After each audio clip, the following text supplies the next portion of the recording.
안녕하세요. 파인더스의 송현정입니다. 20대의 인생의 의미를 발견하려면 마드리드의 프라도 미술관을 가보라는 말이 있습니다. 프라도 미술관은 1819년에 설립되었지만 그 전시는 17세기 초까지 거슬러 올라갑니다. 그림을 벽이나 천정에 그렸던 르네상스 시대를 지나 액자를 벽에 걸어두고 감상의 대상으로 여기던 최초의 시기에 스페인의 왕 필리페 4세가 자신의 여름궁전 알카사르에 개인 미술관을 만들고 왕실 화가 디에고 벨라스케스에게 큐레이터 역할을 맡겨 위대한 명화들을 수집하여 미술관에 채워나갔습니다. 나중에 프라도 미술관이 건축되면서 모든 왕실 소장품들은 프라도 미술관을 대표하는 주요 작품이 되었습니다. 세계 최초의 주간 뉴스 잡지에 따르면 예술가와 비평가들이 뽑은 역사상 가장 위대한 그림은 프라도 미술관 12번 방에 있는 벨라스케스의 라스 메니나스, 우리말로는 시녀들이라고 했습니다.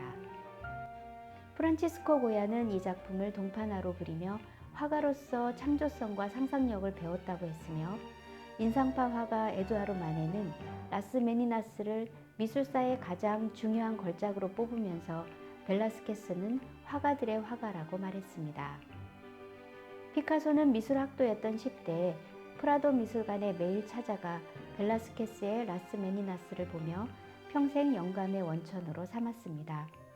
피카소는 벨라스케스의 이 작품을 자기만의 방식으로 분석하고 재해석하여 라스 메니나스라는 이름의 58개의 작품을 시리즈로 그리기도 했습니다. 살바도르 달리 역시 일평생 라스 메니나스로부터 테크닉과 구성, 색상, 심지어 이 그림의 신비적 특징까지도 참고했다고 합니다. 그러면 벨라스케스의 라스 메니나스를 자세히 살펴보면서 이 그림이 어떻게 프라도의 대표작이 될 수 있었는지, 어떤 내용과 특징이 수많은 화가들과 비평가들의 마음을 사로잡아 지난 350년 동안 논란을 일으켰는지 살펴보겠습니다. 그림을 보면 아래쪽으로 한 그룹의 사람들이 몰려 있습니다. 이질적인 구도의 빛과 어두움으로 색상을 조절하고 인물의 형상을 캡처하는 능력과 표면의 질감을 통해 확인되는 섬세한 터치 등은 화가의 재능을 단번에 확인하게 해줍니다. 등장인물들의 복장으로 이 그림이 왕실 초상화라는 것과 그림 속 장소가 왕실 화가의 스튜디오라는 것도 알 수 있습니다. 관람자가 이 그림 앞에 서게 되면 그림 밖으로까지 왕실의 공간이 확장되는 것을 경험할 수 있습니다. 미셸 푸코가 말한 화가의 시선과 관람자의 시선, 그리고 그림 속 인물의 시선을 일치시켜 시각의 역전이 일어나게 만드는 기법도 확인됩니다. 중앙에는 주인공으로 보이는 어린 공주가 빛나는 크림색 드레스를 입고 서 있습니다.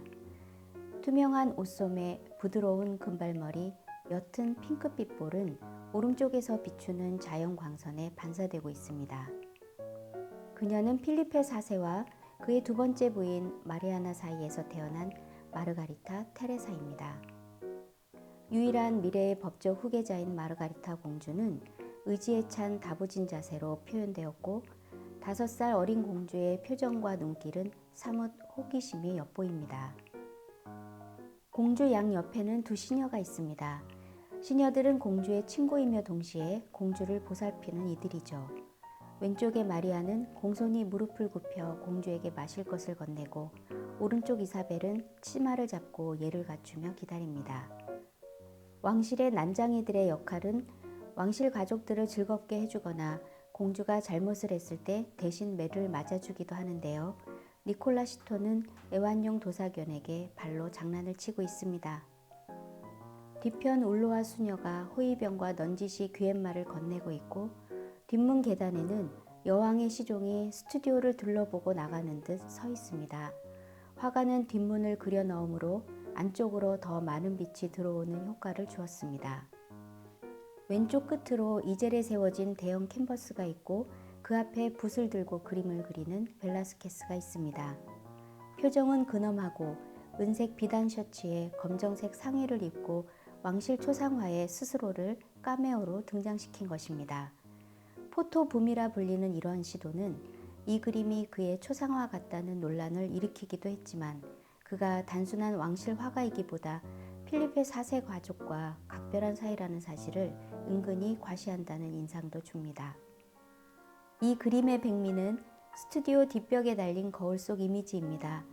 왕실의 주인이며 마르가리타 공주의 부모인 필리페 4세와 왕비가 어렴풋하게 보입니다. 이 거울 속 이미지 기법은 얀반 아이크의 아르놀피니 초상화 속 거울을 연상하게 합니다. 얀반 아이크의 이 작품은 북유럽 르네상스의 걸작 중 하나로 지금은 런던 내셔널 갤러리에 있지만 당시엔 필리페 4세의 방에 걸려 있었습니다. 벨라스케스는 이전에도 그림 속에 거울을 사용하였고 이번에는 왕과 왕비를 거울 속에 넣어 미스테리 퍼즐을 시작합니다. 이제까지 라스 메니나스는 거울을 단서로 세 가지 해석에 논란이 있었습니다. 첫째, 많은 비평가와 미술사가들은 거울 속 왕과 왕비는 벨라스케스가 그리고 있는 초상화의 모델로 관람자의 위치에 서 있다고 말합니다. 어린 공주는 엄마 아빠가 초상화를 그린다는 것을 알고 스튜디오에 찾아와 지금 엄마 아빠의 모습을 바라보고 있습니다. 다음으로 거울 속에 비친 왕과 왕비는 캔버스에 그려진 모습의 반영이라는 주장입니다. 공주는 캔버스에 그려진 엄마 아빠의 모습을 본 다음 그들을 찾기 위해 앞쪽을 바라보고 있습니다. 엄마 아빠가 어디 갔지? 공주의 표정은 호기심과 의문이 일어나는 모습입니다. 세 번째 주장은 두 번째와 같이 거울 속 왕과 왕비는 캔버스에 그린 모습을 반영하는데 지금 왕과 왕비는 현장에도 서 있다는 것입니다. 공주는 관람자 쪽을 빤히 쳐다보며 그림과 실제의 차이를 희끗 재보고 있습니다. 하지만 거울 속 이미지를 어느 쪽으로 해석해도 우리는 그림을 주문한 왕의 기대나 화가의 의도를 정확히 알 수는 없습니다. 그 점이 라스 메니나스의 미스터리 퍼즐입니다. 한 평론가는 21세기가 시작된 시점에도 우리는 여전히 이 그림을 분석하지만 그렇다고 진실을 아는 것은 아니다라고 말합니다. 또 다른 퍼즐은 벨라스케스의 검은 옷 앞면에 새겨진 붉은색 십자가 형태의 칼과 관련되어 있습니다. 이 붉은 십자가 문장은 산티아고 기사단의 상징으로 벨라스케스는 죽기 1년 전인 1659년에 기사 자귀를 받았기 때문에 그가 1656년에 그린 왕실 초상화에 어떻게 이 상징이 그려졌는지 의문이 되고 있습니다. 이에 대한 논란은 지금도 계속되는데 첫째, 벨라스케스의 전기작가 팔로미노는 벨라스케스 스스로 기사 자귀를 받고 싶은 욕망에 미리 왕실 초상화에 붉은 십자가 문장을 그렸다고 보았습니다. 만일 끝내 귀족의 신분을 얻지 못하더라도 자신이 지금 그리는 마르가리타 공주의 불멸의 초상화에 공주와 함께 산티아고 기사단이라는 귀족으로 알려지기를 바라는 마음이라는 것입니다. 둘째, 벨라스케스가 처음 그린 그림에는 붉은 십자가 문장이 없었다가 그가 죽고 난 다음 해에 필리페 4세의 지시로 그려 넣었고 붉은 십자가의 마지막 붓터치는 왕이 친히 주장입니다. 셋째, 이 그림의 제작 연도를 늦추는 주장입니다.